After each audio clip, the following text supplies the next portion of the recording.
Introducing Minor Wisdom Quintet.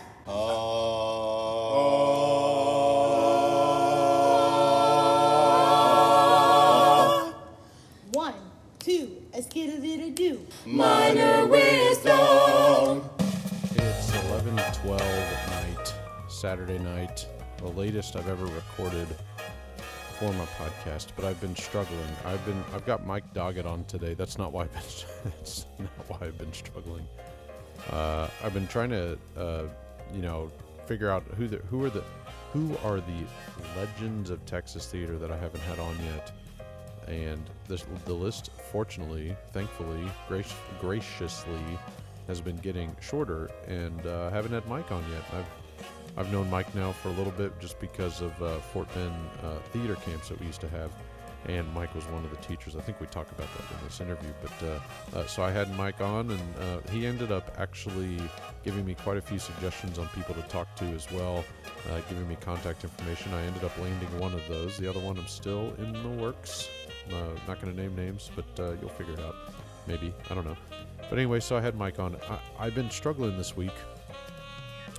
And I'm going to talk just a little bit about it, but I just recorded two separate 30-plus minute versions of what I wanted to talk about, thinking, I'll post these as this week's episode. And it was about mental health, and it was about us as teachers and us forgiving ourselves for just the amount of work that we put in, and should we be putting in this amount of work if we're not being paid the right amount of money to do what we do? Are we doing it for the kids? Are we doing it for the love of the art? Or are we just driving ourselves crazy and into the ground, and our mental health is suffering because of it? Our families are suffering because of it. And then I decided, you know what? Who am I? 24601. Just kidding. But who am I to come on here and kind of discuss mental health and give my opinion on things? It's not really my place, so I decided not to do that. But, at some point, if you ever want to hear me talk about it or have a discussion about it, by all means, hit me up at Texas Thespian State Festival. I have but I have very few responsibilities this year at Texas Thespian State Festival. Because I'm not taking students, and I'm not a part of the state board. I'm on the Thespian board, but I'm on the educator conference board. So I don't really have a lot to do. I'm going to be doing kind of some odd jobs here and there. You'll hear my voice at some points during the weekend. I'm not going to tell you where and when. Just know that you'll hear it, but at least that's the plan right now. But I'm excited about festival. I'm excited to be able to kind of just do what I want. I might even wear some Minor Wisdom shirts, and so that you can just stop me and we can talk. But I do have an opinion on a lot of things, and I at some point need to do an episode about me. Well, why not? It's called Minor Wisdom, and it's my podcast, and I've only divulged a little bit of information throughout the 130-plus episodes that I've had on here. And my wife told me a couple weeks ago, she said, have you ever thought about doing an episode on you? And she could interview me, and a lot of people love hearing I like hearing my wife too. I love hearing my wife. I married up. I outkicked my coverage, if you will, Lewis. But I'm, maybe I'll do that. I don't know, but I feel like I'm the people I interview by saying, who wants to listen to me? Nobody wants to, So anyway, I do plan on doing that at some point. But this week, again, I have Mike Doggett on. My wife posted something on Facebook. She's doing well. She is going to look for another job, like at some point. I don't know if anytime soon, but she may finish the school year. She may not. I don't know. But those of you that are friends with my wife, you saw that post, and I appreciate all those people that lended their support to it. One of the things that I talked about in the now deleted conversation that I had with myself is the idea of if you are having issues, stand up for yourself. A lot of people commended my wife for doing what she wanted to do, which was go to the principal and say what she needed to say, and then the principal said take the next couple weeks off, and it was very commendable, and it was what every administrator should do in that situation. But people were commenting about hey, way to do that. I feel the same way. So then why don't you go say something? Like, I'm not saying everybody needs to just take 2 weeks off. That's not what I'm saying. And Jennifer might not, as we record this, that's not her plan, but why not do it? Why not stand up for yourself? I had a chat with a teacher friend today, and they were talking about stipends and said that if you divide your stipend by the amount your district pays for supplemental pay, that's how much your district expects you to work after contract hours. Take that for what you will. Do that if you want. And then maybe reconsider how much after school time you put into shows, and maybe do what the district feels you are valued at and see if they like it. See if it's an expectation for you to do 4 shows, 5 shows, 6 shows, 7 shows, 8 shows a year. Or is that just your own self-mutilation? Are you just doing that to yourself? I don't know, man. Some people, I like to work, I like doing shows. So, but you also can't just do them for free, because then you're going to be taken advantage of. So, there are some people that are glutton for punishment, gluten free for punishment. That's for you, Philip Taylor. But I it's a long conversation to have, and I know there are lots of people, advocates out there, that are pushing for theater directors to get paid better and more recognition and such. And I know we're not marching band, but we do the best we can with what we've got. Bless their little heart. So I hope to see people at festival. I sent out a thing on Facebook about the educator conference, getting people to sign up for workshops. Contact me. Let me know if you're interested in doing a workshop and signing and being a workshop presenter. I can't guarantee that you're going to get picked. The pickings are, or not the pickings are slim, but the slots, fill up fast. It's a smaller conference than State Festival. We don't have 100 rooms to fill. We only have a handful. So, we can't just take everybody, but I would love to hear. And also, we don't want to have like 20 people doing stage intimacy or 20 people doing voice work or something like that. We want to have a variety of options for you directors out there. So, opened up Godspell this week at Class Act Productions. If you're in the Woodlands area, go see Godspell at Class Act. You'll have, as this drops, you'll have Sunday and then next weekend. Working on Grease right now at my school, and doing some other things. I got some other prospective options out there. So enough about me. I look forward to talking with more people very soon. I've got a few interviews in the can.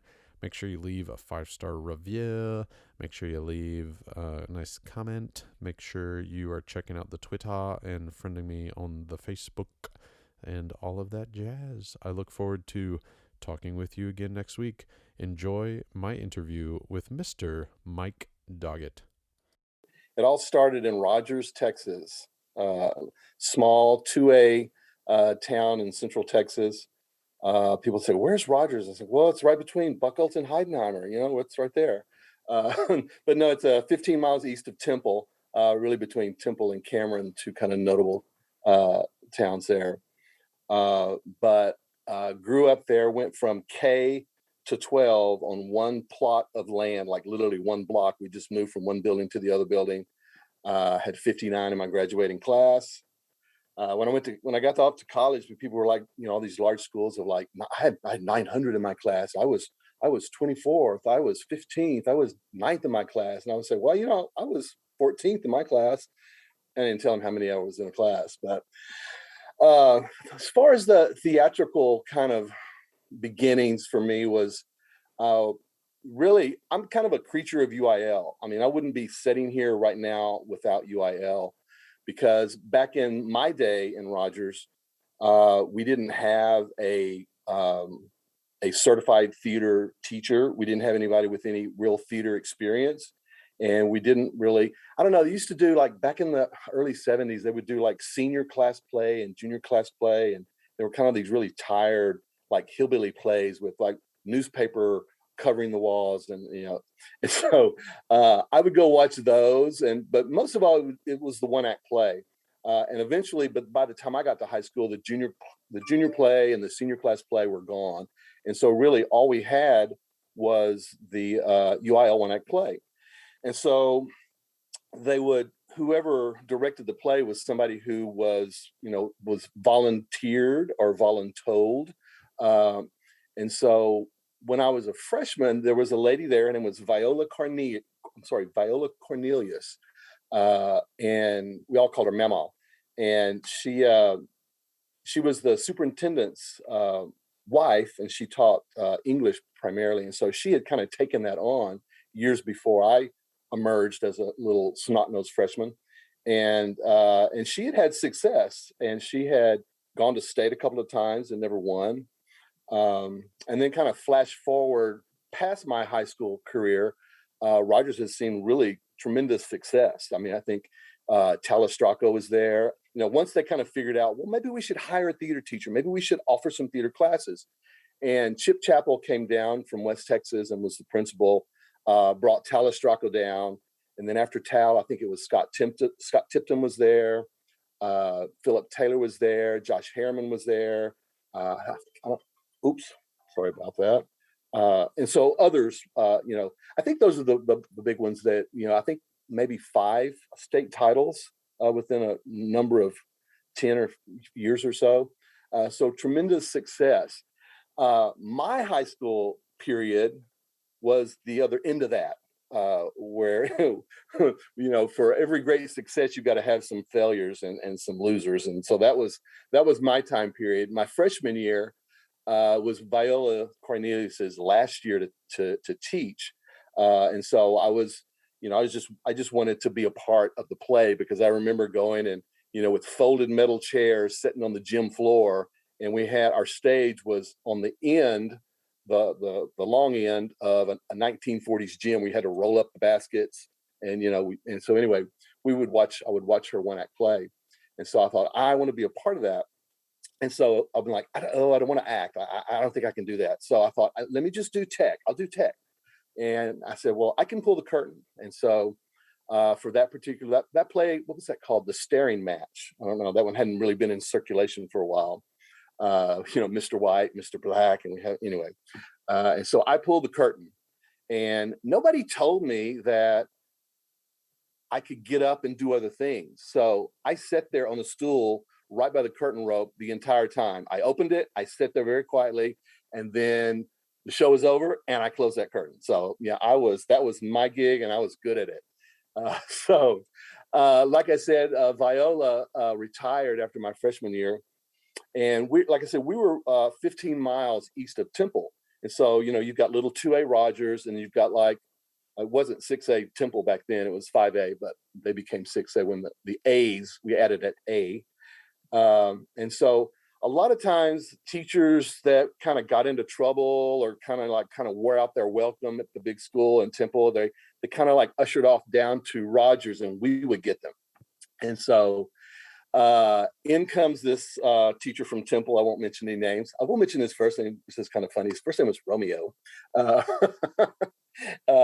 And so he was voluntold, you will be the new one-act play director. And he was a science teacher, so he was kind of, not really close as far as, the disciplines. And so I'm still on my track of that stool is mine. I pull the curtain. That's what I do. And so we get into doing the play. We did some great literature. They did of winners, losers, and games. I don't know if you're familiar with that show. I hope you're not. And so at some point, somebody either they flunk out, they drop out, they get kicked out, or whatever it is. And so they come to me and go, Mike, you have got to play this part. We need you. I'm like, oh, no. I'll pull the curtain. The play can't go on unless you do this. I'm like, okay, I'll do it. So after I agree to do it, I find out that my first role is Hate. I play Hate in a purple tunic and tight and leotard. And so this whole play was about a couple, and there was a death of a child. And every time they talk about different emotions, whatever, we pop out from behind a curtain and have this spiel, great literature. So that was my first entry into the acting world. My second year, we kicked it up a notch, or third year rather, my junior, we're going to do The Importance of Being Earnest. Okay, good show, right? Well, Romeo didn't know that it was a farce. He didn't know that it was funny. And so here we go on our journey to produce this dramatic, tragic importance of being earnest. Um, and so Temple High School was also doing it. Of course, this is the time before Natasha. So I'm not sure who the director was, but they were doing it. So I think that's probably where he got the idea. So we all take the 15-mile trip up to Temple to see their production of it. And so we're sitting there and we're like, oh, they think this is funny. My God, what they've got it all wrong. So off we go to contest doing the dramatic importance of being earnest. And of course, when the contest was over, we were like, we were screwed. Oh my God, it was the greatest production ever. Uh, and I wish I had a videotape of the judge. I think it was Seeley Turner, and how he kept a straight face and talking to us. But we didn't have a clue. So after the junior year, Romeo decides he's had enough, and so had we. And so again, we don't have a director. So at this small school, both my parents are teachers. So I had my mother for freshman and junior English. I had my dad for 7th grade science and JV football coach. So I convinced my mother somehow to direct the play. And so she agrees. And we had seen Lake Travis do a play called Louder, I Can't Hear You.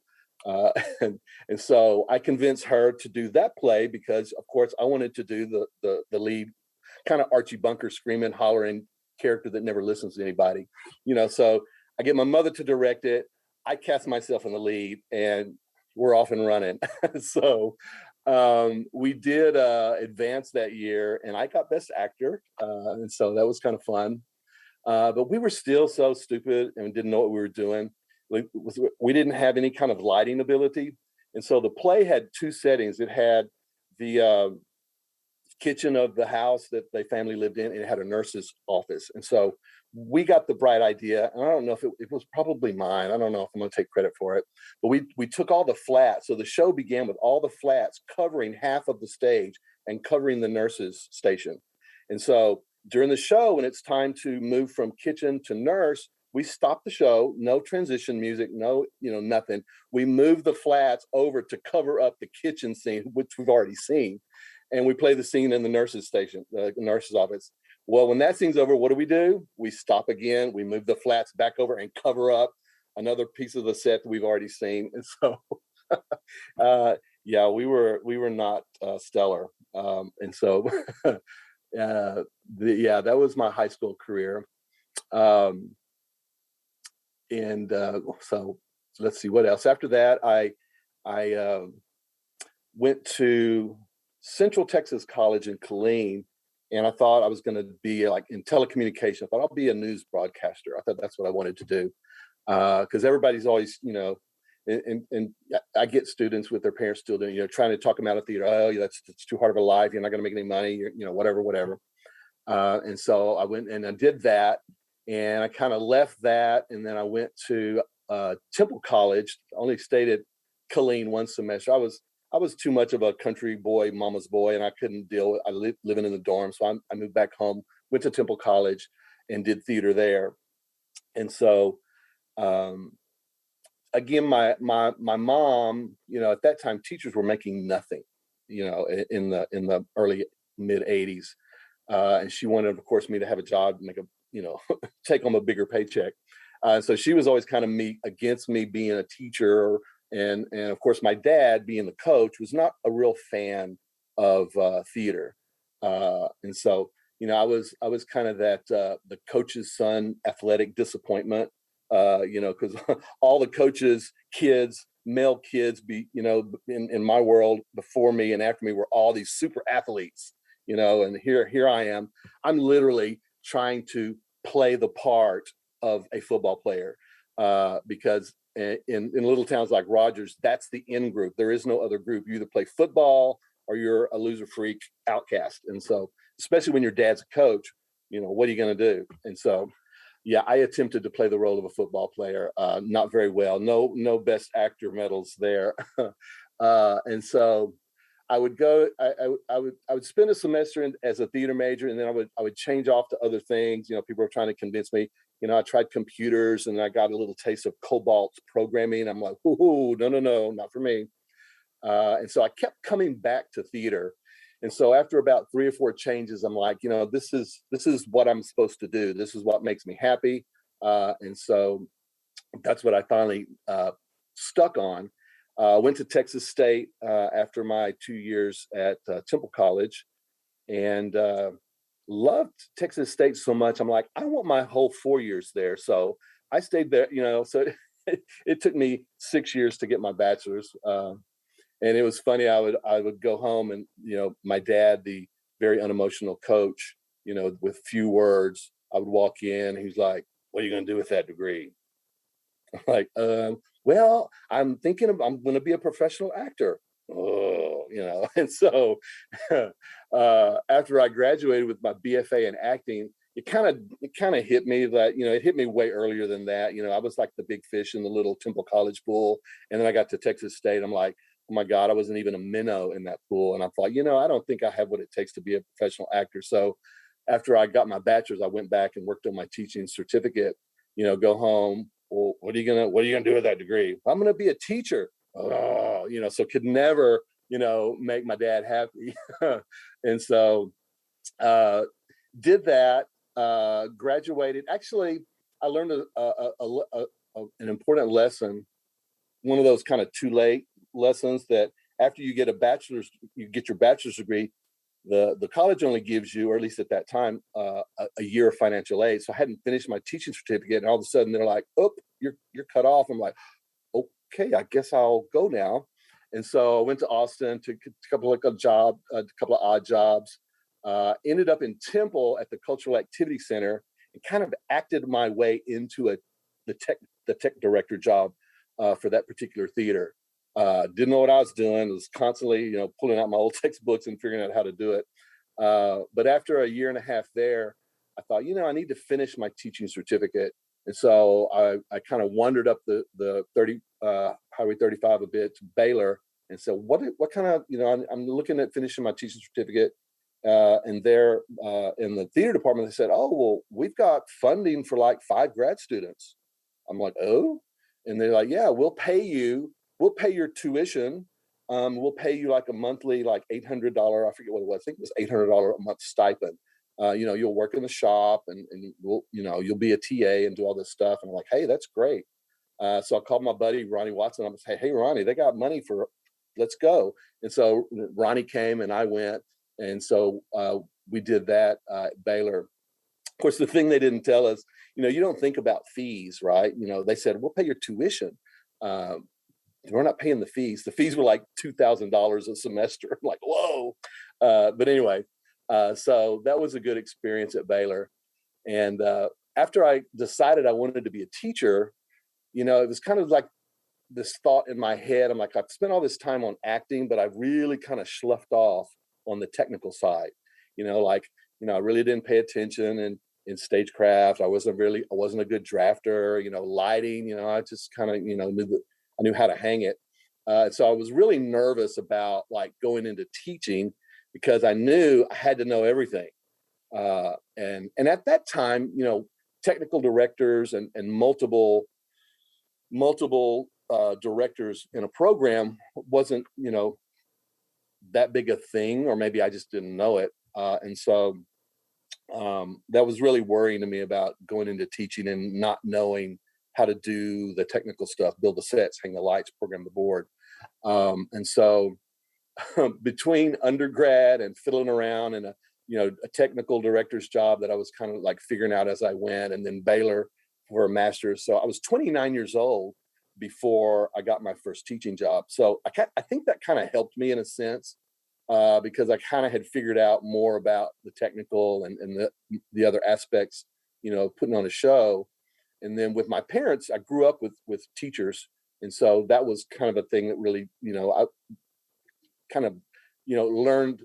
I grew up. They never seemed to have a really good administrator. I was always I've always been really lucky and had really good principals, but I would listen to all the horror stories or my dad being a coach. So it's kind of the same thing as a theater director. You deal with the parents, they're upset. My kid didn't get to play, my kid didn't get the role, whatever. And so I kind of had all that kind of built up in my toolbox. And so after we got done with Baylor, Bill Cook and Lynn Murray were best buds. They went to like UT together 100 years ago.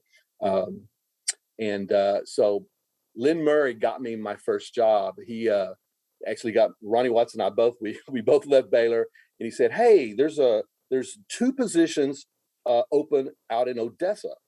And so that was, to go back to some of your other podcasts, Missy Head was just leaving Odessa High and going down to like Victoria area. And so Ronnie Watson and I both together go up to Odessa High and kind of took that job on together. He moved on to Sonora. I stayed a second year. And then, I did that little mistake of thinking like, I'm going to find the greener grass and go for this other job. And so I went to San Angelo Central, where Kim Bland was a senior, my 1 year that was there. And so Jackie DeMont Mullen, who's a really another interesting character you might consider interviewing, she was at Permian. And so we went down there together. Kelly Russell had just left and Norma Watts had just retired. And so the actual school really wasn't a good fit for us because I learned another valuable lesson. Don't ever try to replace a legend. And so Norma Watts had been at that school for a long time, had a lot of success. David Stevens was there, and then David left and Kelly Russell was speech and then moved over to theater. So they had some huge success, some big old shoes that Jackie and I were having a hard time filling right off the bat, new there. And so we stayed a year and then kind of moved on. And actually, I had such a bad year of it. I quit teaching for a year and kind of went out into the kind of the professional gig world. And so in that 1 year, I realized that it was not, it took a year to be out to realize I needed to go back in because that's kind of what I was meant to do. And at this point, I'd spent all the time of educating myself that way that really nobody else would give me a job doing anything. You're either too educated or you're not experienced enough for this other particular theater job. And so Lynn Murray comes to my rescue again. And Lynn Murray was always amazing because you call Lynn Murray up and he knew every open job in the state. He goes, yeah, I got one out here in Victoria. I got one out here. And so the principal at Industrial High School calls him up. Hey, I need a theater teacher. I just lost a really great theater teacher. That theater teacher was Missy Head. So I told Missy, Missy, I'm really not stalking you and following you around, but let me know where your next gig is and maybe I'll follow you there too. And so Missy was always, when you come into a program and follow a teacher, sometimes it's really good, sometimes it's really bad, depending upon how the teacher before prepared those kids. And so Missy had always had such an outstanding program. And those kids were always so well prepared because she would tell them, say, hey, you're going to learn new experiences and new ideas and new things from these other new directors. And so it was always really great following Missy. I wish I could have done it a little more. But anyway, so Lynn Murray, he says, well, I know this guy. He quit after 3 years. I don't know if he wants to do it again. He's having a hard time passing his math certification test. I don't know. And so he goes, but you can call him up. And so this, my principal at the time, Tony Williams, a great guy. He calls me up and just kind of like by the tone of his voice, I'm like, yeah, this is a guy I want to work for. And so I went to Industrial, which was a 3A school, kind of down in the cotton field, down near Port Lavaca, that had a big arts, big affinity for fine arts. Had like 1,000-seat theater. The marching band was kind of bigger than the football team. And so I spent a good 16 years there. And then I got to the point, I'm like, I just don't want to turn 50 in Vanderbilt. There wasn't even a population on the sign. You drive 30 miles to go to the nearest grocery store. And so I left there after 16 years and went to um, Spring High School. One of the fine arts director there we hired him right out of college as our assistant band director. So I went to Spring High School. Now, I got myself, I didn't want to turn 50 in the country. So I got myself the city. I got myself what I asked for, right? I got myself a little bit more than I asked for. So it's talking about two different universes from Spring High School to Industrial High School. But I stayed there 3 years, and it was a tough crowd. The high school was a tough crowd, but the theater students were amazing. It's like we'd have to like run them off after rehearsal. Like, you got to go home. We're tired. We want to go home. But they were amazing theater kids, and had some really good shows and really good experiences there. And then I went from there to Magnolia West, which is kind of like, again, two different worlds. Magnolia West was kind of a large industrial.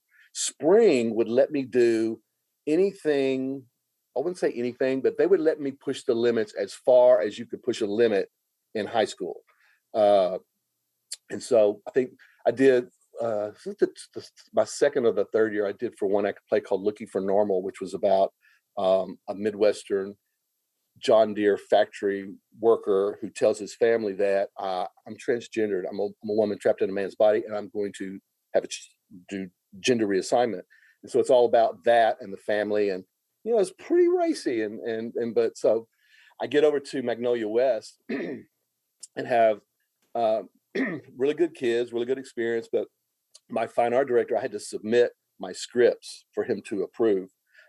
And so I would get an email back. A lot of times you give a script to an administrator, they don't read it. But he read it. I'd get an email back. Oh, page 13, hell, page 47, bitch, or whatever it is. Sometimes I'd forget to mark one like an F-bomb or whatever. Like, oh, really? I'm just not. I missed that one. But anyway, it was pretty Bible belty. But again, another good experience. And getting to work with Rod Sheffield. Rod Sheffield I was at Magnolia West, and he was at Magnolia. And so that was a good experience. So us working kind of in the same district. And then Paula Rodriguez gets the job of UIL state director. And so that freed up her position at San Antonio College. And so that's when I moved to San Antonio College. So that's kind of like my whole journey. Yeah. And so it's been the college, switching over to the college has been an interesting change. And I've also kind of gone over to the dark side that I said I would never do as far as judging, because how many times we've sat there and we've been judged, and it's kind of like when I was a sophomore in high school, and the importance of being earnest, like, oh my God, I'm screwed. Sometimes we don't even know our stuff is bad until we look back later on. And I'm like, man, I don't know if I could ever judge. Like, I don't know if I can be a judge and, get up and break the hearts of those other importance of being earnest out there, and kind of like taking that heat. But I have, and it's been a good experience as well. So. Yeah. And so, well, first of all, real quick, have you seen a production of Importance of Being Earnest as an adjudicator yet? I have. Okay. Did they do it the right way? They didn't do it the right way. They thought it was funny. Right.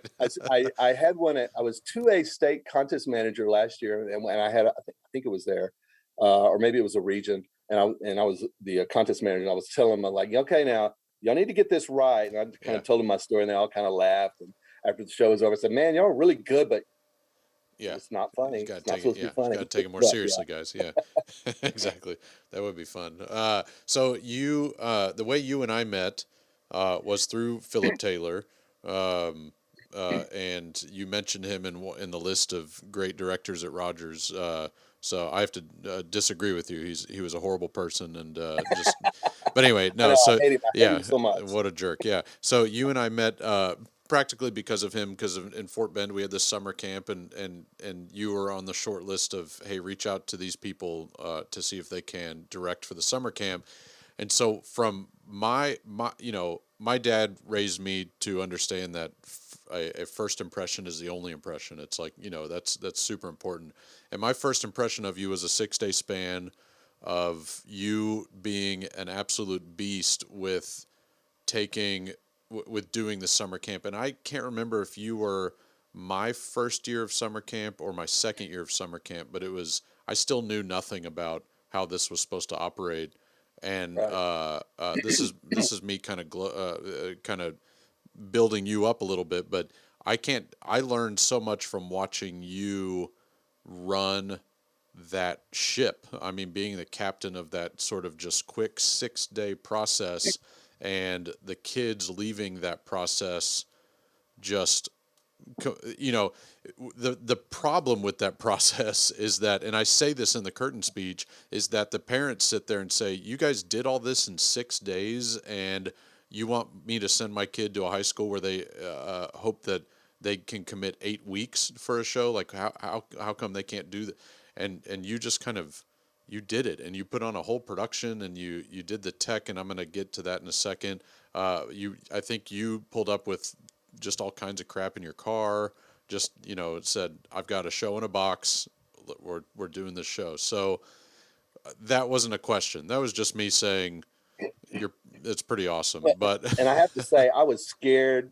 I was scared to death. yeah, I'm like, oh my God, it's middle school. It's 6 days in a show. I was scared shitless. well, And so I picked a show I knew. It was the Dennis yeah, McGanza show yeah, that I had done before. So, do something, you got the props and, just kind of bring it in and go at it full hard and heavy. And yeah, well, it turned out well. And it was a really great experience. I really enjoyed that camp. yeah. It was fun. Yeah, you did a great job, and to hear now, because I didn't know your full history. I knew about Spring and Magnolia and Industrial, but to know that you've never taught middle school, and they're a completely my wife's a middle school teacher, and I, not just because of the smells, but also because of the type of kid that they are.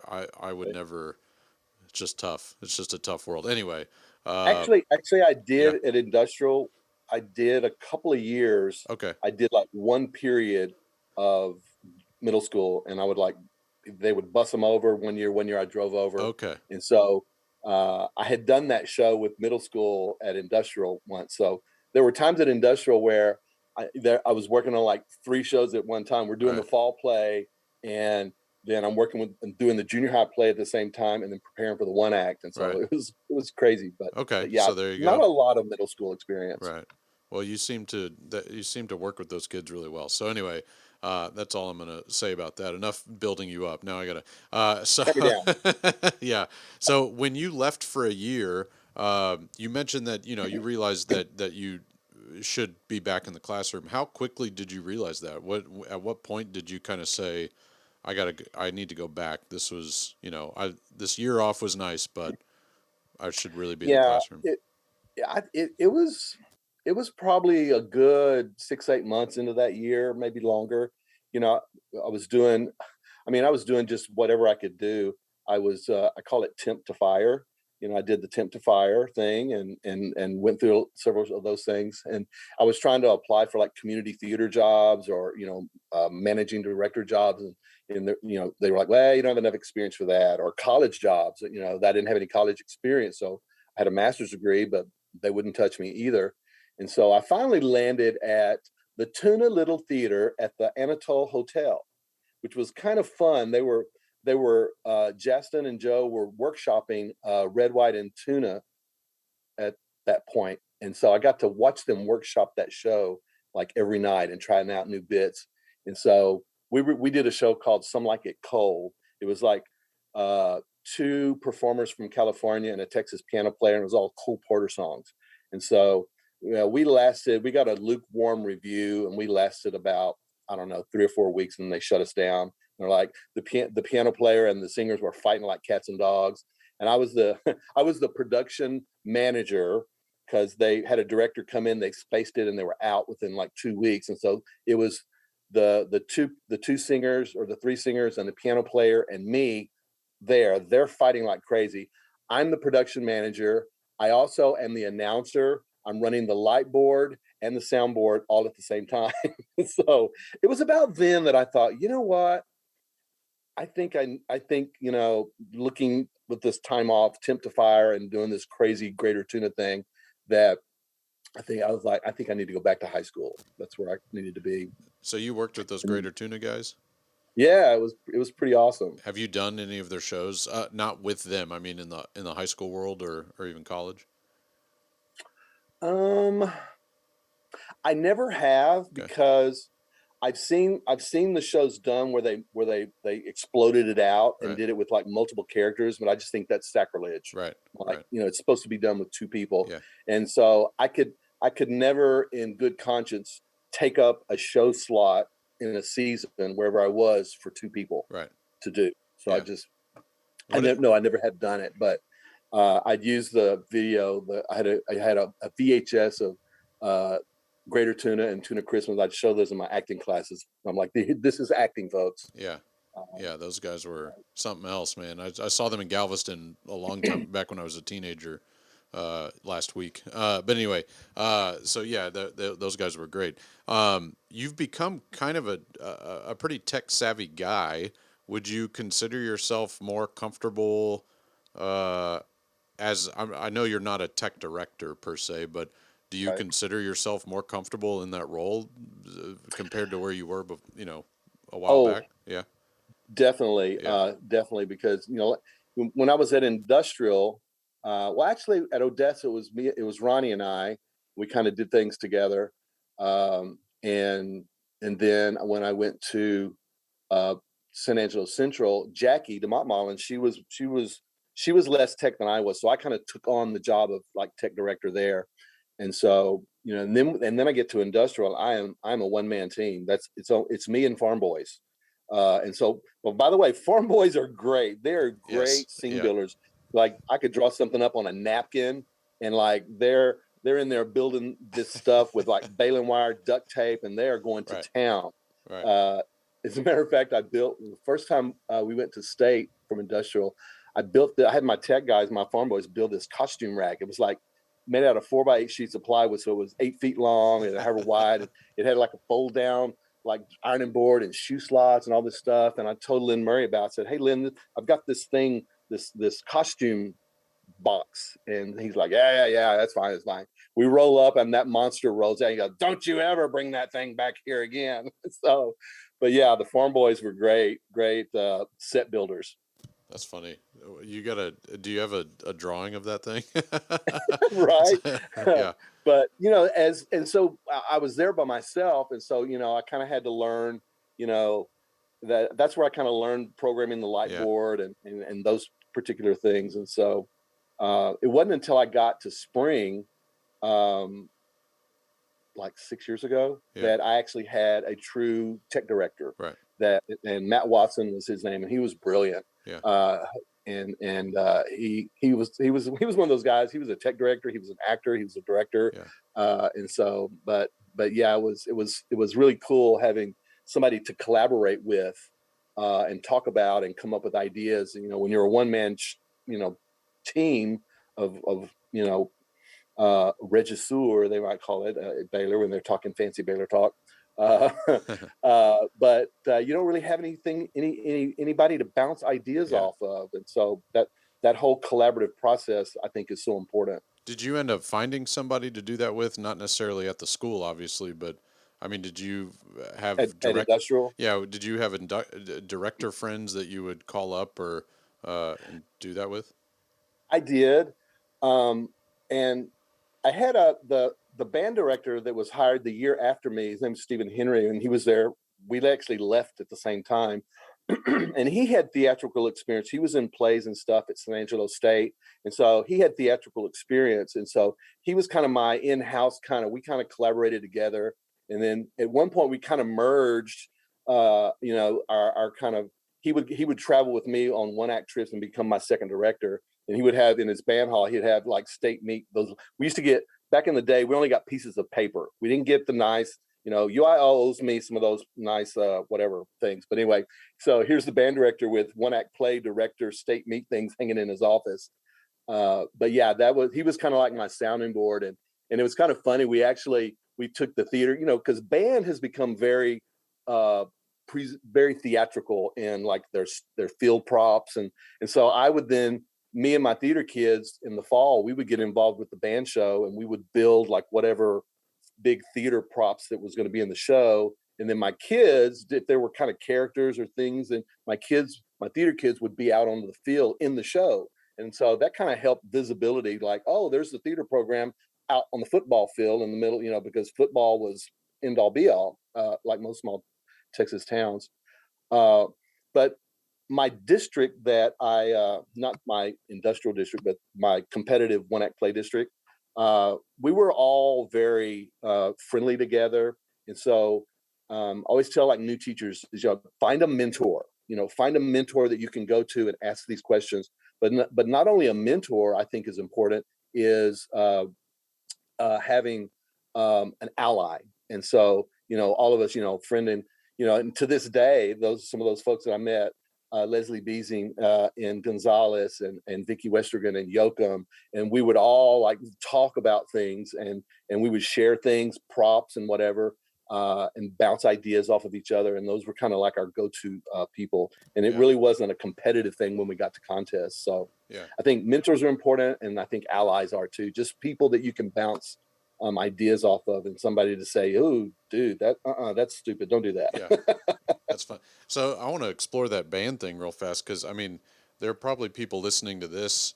There's a stigma with band directors in the state of Texas, and they're some of them feel as though they're more important than God Himself, and so on and so forth. So I think that's really cool that you had a band director that not only appreciated theater, but also took part in it. So that's a very rare type of situation that you had. It is, and I would say to any young director out there, go over and make friends with the band director. You can't battle them and win. They've got, the band is huge. They've got huge budgets. They've got booster clubs that are, some of these 5 and 6A schools are raising hundreds of thousands of dollars. And so you can't, the old term, if you can't beat them, join them. That's kind of what I did. But we had a mutual respect for each other's art. And then it almost like we were beginning to create theater out on the football field with he and I would throw ideas together for like themes of the show, of the band marching show. And I'd say, hey, we could build this and we could do that. And it became, and so we would travel. Me and my kids would travel to every home game. Of course, we'd travel every out of town game. We would go to, all the practice marching contests. I'm in like, and I would have a picture of, me sitting with the band at Alamo Dome with state marching contests. Yeah. And so it's kind of cool to have that kind of like connection. Yeah. Aaron. And also band directors, I would always screw up the soundboard. The band directors know, I was like, Steven, this damn board is not working. He'd walk all the way over. He'd come over and like, punch the one button. It's this one that I keep punching. It's this button. I'm like, I'm sorry. Thank you. But, they come in and he was, also they're really good. If you get some money to buy equipment and sound equipment, they know all the, acoustical and speakers and soundboards. And so they're really a good resource to have, but just, you can't beat them. You got to join up with them. 100%. Yeah. Aaron Martin of AM Designs has said many times that his biggest client are their bands. It's Texas bands, because he creates huge pieces of scenery and all that stuff. So yeah, I was showing my stagecraft class the other day, Aaron's website, and I'm like, we were talking about foam rubbers, not foam rubber, but styrofoam scenery. Yeah. And I said, now they're even moving into, I showed him the giant field props that were being made, and he does great work. He's pretty amazing. Yeah, he is. So enough about him. He doesn't pay me to advertise. So, so I've got to, terrible stuff. Yeah, right. So the curtain pulling thing, I got to re-explore that, because I worked with a lot of IATSE guys and girls in multiple houses around the country. And, those union stagehands, if you were the curtain puller, you didn't do anything else other than pull the curtain. So I feel like that curtain pulling thing that you did your freshman year, in the IATSE world, that was your job. There, you don't. Oh, so I was doing the right Yeah, thing. I you didn't were even doing the know it. right. So I just have to give you a little props for that. So, so you were doing the right thing. Have you, in your time teaching, have you had that kid? Have you had the kid that you just kind of wanted to get just the foot in the door, and have the curtain puller, whether it was pulling the curtain or just a quick, they had one task kind of thing and Mhm. they did it to the T. Yes, Yeah. exactly. And and those kind of kids, sometimes we kind of like, just all you have to do is pull the curtain. That's it. Just come on in and join us. And then that little theater bug bites, right?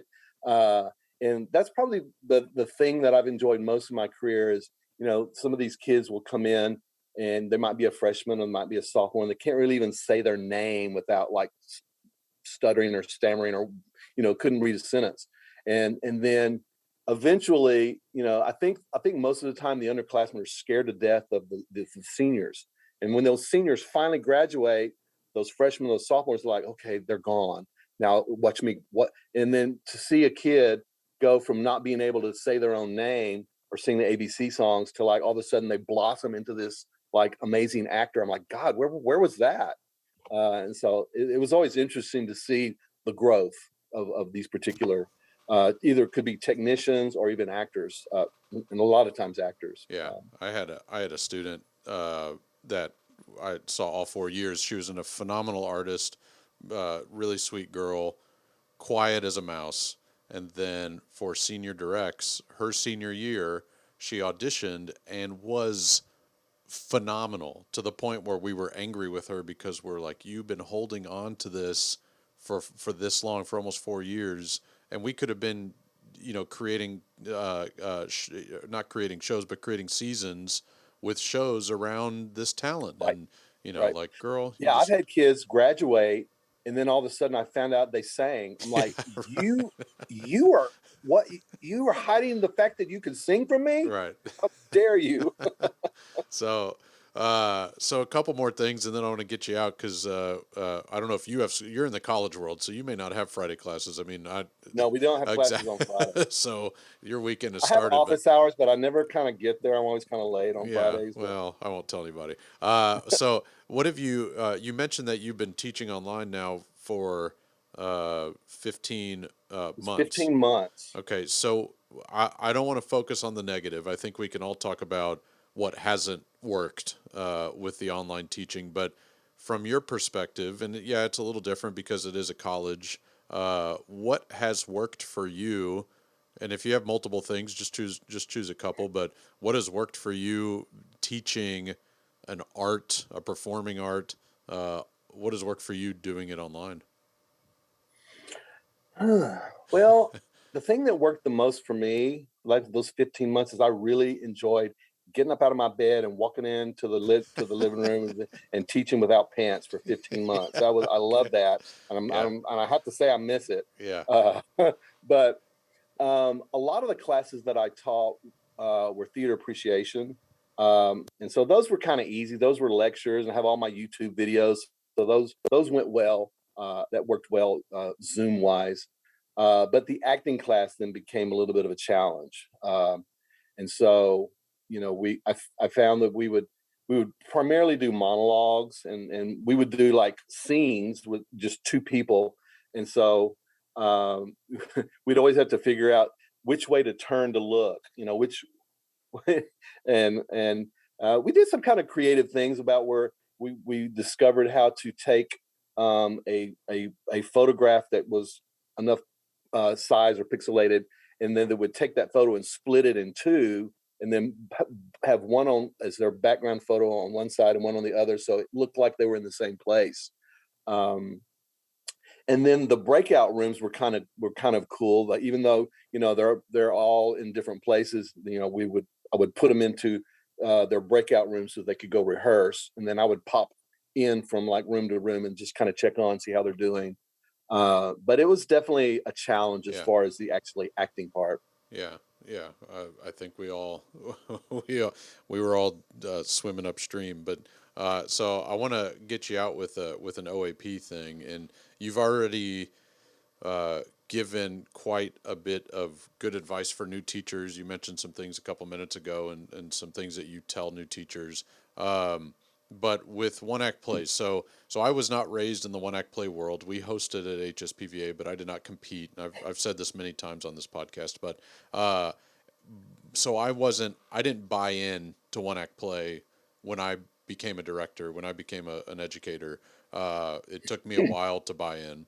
So Right. as somebody that maybe a non-believer, if you will, uh, convince somebody why one act play is the sort of the reason we're all here in a way in the state of Texas at least. And you even mentioned being a teacher in a solo system where slowly but surely now almost every school has 2 teachers, 3 teachers, some have 4, which is ridiculous and lucky them. But you know they that has a lot to do with the one act play success and the competitive nature of it and all that kind of stuff. But convince somebody why one act play is just kind of a thing to buy into. Give a pep talk, if you will. A lot of times people are like, we shouldn't be competing. It's the art. We should be performing that for the sake of performance. And this whole theater competing thing, where did that, well, that's been around since the Greeks. That theater has been competing as long as sports has. They had, the whole festivals that went on for days for tragedy and drama, and they'd crown a champion and give them a goat or whatever. And so, we've been competing forever. But I think for one act play, you know, for the small schools, like all the little Rogers out there, that Rogers isn't a Rogers anymore. They've grown up and they've got state champions, but all these like little West Texas towns and towns where there's not a theater program, they might not even have a stage, but that allows that school to have a taste of theater and gets those kids a connection. Like me, I would have, like I said, I wouldn't be sitting here talking to you right now without UI One Act Play. But then you kind of expand it out into your 5A and your 6A programs, and they're like, they've got full seasons. There were it's spring one year we did 7 shows, and these were like 7 full shows, and it's kind of the problem. I had my assistant and my tech director. They're both in their like late 20s, early 20s, and they would talk me into this stuff. I'm like, are you sure we're going to do 2 shows at one time, one in the black box, one on the main stage at the same time? Oh, okay, let's do it anyway. But so the one act sometimes gets in the way of that season. But, for one act, it's like, number one, you could do some of the greatest stuff in the world. And, a lot of times people don't see that. They don't, you take that one act show out on the road. And unfortunately, administrators kind of look at that at going, if you do well, I'm like, wow, you're like the great football team. You've advanced and you're bringing prestige to the school. So administrators love that when you kind of advance, but you have to school them and kind of teach them like there's no scoreboard here. This is subjective. There's many times we see the best show might not advance on, and so I think that's important to get your work out to be seen by other people. And then on the reverse side of that, when you go to contest, whether you even host it or you're traveling to another site, it's important for the kids to see as many shows as possible. So they're seeing other work, and depending on where you're performing, you might see 4 or 5 different shows. And the kids, we learn by seeing things. We learn by seeing bad stuff, and then we don't do that, and then don't do the dramatic version of "Important to Be in Earnest." Don't do that. Or we learn by seeing great stuff. And so the thing that I found most difficult when I was, especially at industrial, is that I found that one act plays, since it was only me, it took up a big chunk, because we'd normally, not to toot a horn, but we would normally advance on to region and maybe state. And so that took up pretty much the spring for us. And so it kind of, I was always on that bandwagon. I always bitched and moaned and cried and pouted to Luis and then to Paula about, why is there only 15 characters? Why do we only have 15 actors that I can put on that stage when the approved list of plays has plays that have 20, 25? Why can't I do that? You don't limit the number of marching band members. And so I fought that for years and years, because at industrial we brought in a theater production class. And so I said, everybody, if you're going to be in my plays, you got to be in theater production, because we would rehearse that last period and then move on, one period after school. And so I thought, oh, that's a great move. And so then I had like 55 kids in my theater production class. And this is tech and actors mixed together. And so I'm going, what the hell am I going to do? I've got all of these actors that are really great actors. And if they don't perform in the one act play, that means they're only doing one fall show and they're sitting on their ass for the spring. And so, theater's all about kind of thinking outside the box. And so I decided that, oh my God, I can't tell you how many people thought I was insane and they're going to send me to have my brain scanned. But I decide that I'm going to double cast my one act play. So I did. I forget what show it was, but it was about 85 to 88% double cast. And so what I did was at Zone, one cast performed. And then we advanced to District, a new cast advanced. And we advanced to Area, they swapped out again. We got to Region, they swapped out again. And so it was kind of like an equal swapping until we get to Region, and then there's State. I'm like, oh hell, what am I going to do now? Which cast do I go with for State? Do I kind of cherry pick all the ones that I think are the best actors and go for it? And so, but I didn't. I said, okay, this is the natural rotation. Thank you to the regional group that got us to State, but this is the group that's going to go on at State. And so thank God that we made it to State that year with me doing that double casting thing. If we'd have gotten knocked out at Zone and one group didn't even get to perform, the parents would have probably strung me up in the town square if we had one. We don't have one. But, I think it's also important to, directors, it's important. I said, one of the, pep talks about UI One Act Play is the kids get to go see and learn. Directors, we do the same thing. I can't tell you how many things I've stolen from, the Talis Strackos, the Kelly Russells, the David Stevens, the Philip Taylors. You see this great stuff, you bring it back, you get new ideas, you learn and you grow. And so that's also a good opportunity for the directors to learn and grow. And sorry, I'm babbling now. No, that's good. So what would happen if you mentioned that you wanted to get those papers replaced with the plaques? What if Paula just sent you goats? Hey, as long as the goat had like a little banner on the side that said state participant. Little shaved into the side of the goat. Yeah. Okay. So I know you like your jokes. Yeah. All right. So how many actors does it take to change a light bulb? How many? 100. It takes 1 to change the bulb and 99 to say, that should be me up there. Minor wisdom.